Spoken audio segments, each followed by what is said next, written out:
Gospodin s vama. Čitanje Svetog Evanđelja po Marku.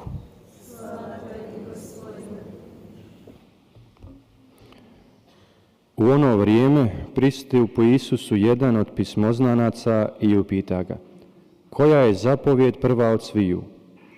Isus odgovori: prva je: slušaj Izraele, Gospodin Bog naš, Gospodin je jedini.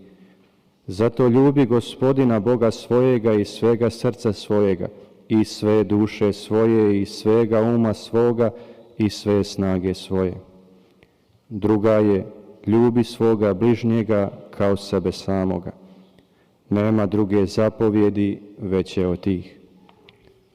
Na to će mu pismoznanac: dobro učitelju, poistin si kazao, on je jedini, nema drugoga osim njega. Njega ljubiti iz svega srca, i svega razuma, i sve snage, i ljubiti bližnjega kao sebe samoga više je nego sve paljenice i žrtve. Kad Isus vidje kako je pametno odgovorio, reče mu: nisi daleko od kraljevstva Božjega.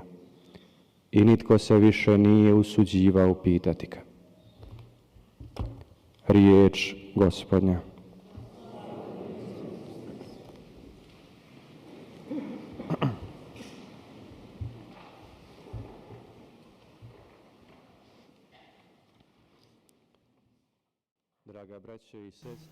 사랑하는 형제자매 여러분,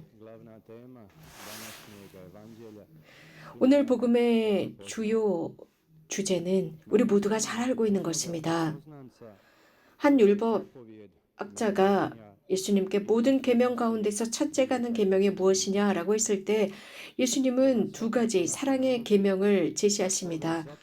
당연히 이 계명들은 유대인들이 잘 알고 있는 계명들이었습니다. 첫 번째는 오늘 일독서에 그대로 등장하고 있습니다. 모든 유대인들이 잘 알고 있는 계명입니다. 열심한 이스라엘 사람들은 날마다 이 말을 선포하곤 했기 때문입니다. 우리 그리스도인들에게 있어서 주의 기도에서 이 기도를 선포하고 유대인들은 날마다의 기도에서 이것을 선포했습니다. 이 사랑이라는 두 가지 계명은 우리 그리스도인에게 있어서 예수님께서 유대인들의 율법을 두 마디로 함축하신 것입니다. 그 구약의 율법을 두 가지 요소로 말입니다. 하느님을 향한 사랑과 이웃을 위한 사랑입니다. 매번 계명에 관해서 언급할 때 늘 우리는 명령조를 생각합니다. 즉 이것은 하지 말고 저것은 해야 한다라는 명령어다라고 생각합니다. 하지만 이 부분에 관해서 이렇게 말씀을 드릴 수 있습니다. 이렇게 명령조의 율법이기 때문에 사람들은 계명을 좋아하지, 몇몇 사람들은 이것을 싫어합니다. 의무로 받아들이기 때문입니다. 많은 것들을 우리들의 삶에서 명령으로 해야 하는 경우가 있습니다. 즉 의무로 말입니다. 누군가 어떤 사람에게 누군가를 사랑하라고 명령할 수는 없지 않습니까? 혹은 누군가를 사랑하라고 강요하기가 어렵습니다. 우리 모두가 잘 아는 바와 같이 어떤 누구도 사랑으로 강요당할 수 없습니다. 사랑은 사람의 마음으로부터 자유롭게 탄생하기 때문이죠. 우리 그리스도인이 믿고 있는 것은 우리 하느님은 사랑이시고 선하신 분이시며 우리를 사랑하시고 그래서 당신의 아들, 외아들, 우리 주 예수 그리스도를 우리 구원을 위해서 보내셨다는 사실입니다. 이러한 모든 것은 요한복음사가 아주 잘 요약했습니다. 이것이 사랑이다라고 했습니다. 즉 우리가 하느님을 사랑한 것이 아니라 하느님께서 먼저 우리를 사랑하셔서 당신 아들을 보내셨다. 우리들의 죄의 속죄 양이 되게 하셨다라고 했습니다.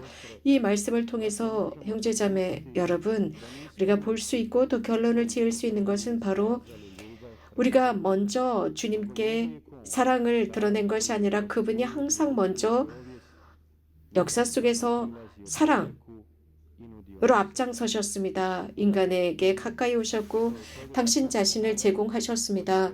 그럼에도 불구하고 사람은 자주 그분으로부터 멀어지곤 했습니다. 하느님은 우리를 사랑하시는데 사람이 그분의 마음을 가득 채웠기 때문입니다. 우리가 착하고 열심한 사람들이고 모범적이어서 사랑하는 것이 아닙니다. 하느님의 방법은 그저 사랑하는 것 외에는, 선하심 외에는 다른 방법이 없기 때문입니다. 이런 우리들의 하느님의 원칙적인 질적인 면을 내 관점에서 이 첫 번째 사랑의 계명을 볼 수 있습니다.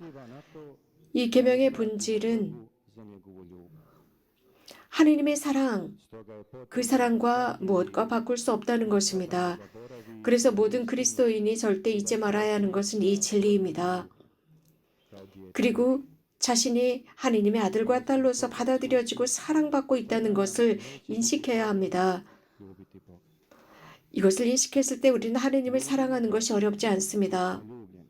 그분을 사랑한다. 그분이 우리를 사랑하기 때문이고 우리는 사랑받는 자녀들이기 때문입니다.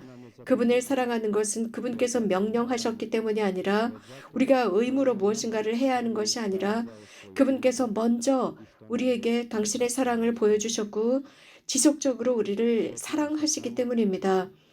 기억해 봅시다. 고해성사 중에 누군가가 죄를 용서해주고 그 나약함을 용서해 주었을 때 더욱 삶에서 큰 기회를 주는 것입니다. 형제자매 여러분, 예수님의 이 사랑이라는 계명, 있는 힘을 다해서 하느님을 사랑하라 라고 하셨습니다. 마음과 목숨과 정신과 힘을 다해서 사랑해야 한다고 했는데 사람에게 어떤 한계를 지워주는 것이 아니라 전 존재를 다해서 사랑하라는 것이며 이것은 새로운 의미를 부여하고 있습니다. 이 계명이 얼마나 중요한지 우리는 자주 의식하지 못합니다. 물론 이렇게 사랑하는 것이 얼마나 또 어려운지 우리는 잘 알고 있습니다. 그러나 하느님께서 우리에게 바라시는 것은 사랑입니다. 당신이 먼저 그 사랑을 보여주시기 때문에 우리는 그 사랑대로 사랑한다면 어렵지가 않습니다. 우리들의 모든 능력과 우리들이 지닌 모든 선물을 다해서 그분을 사랑하는 것입니다. 사랑한다 함은 인생을 살아가면서 잘 될 때만 사랑하는 것이 아닙니다. 내가 편안할 때 사랑하는 그것이 아닙니다.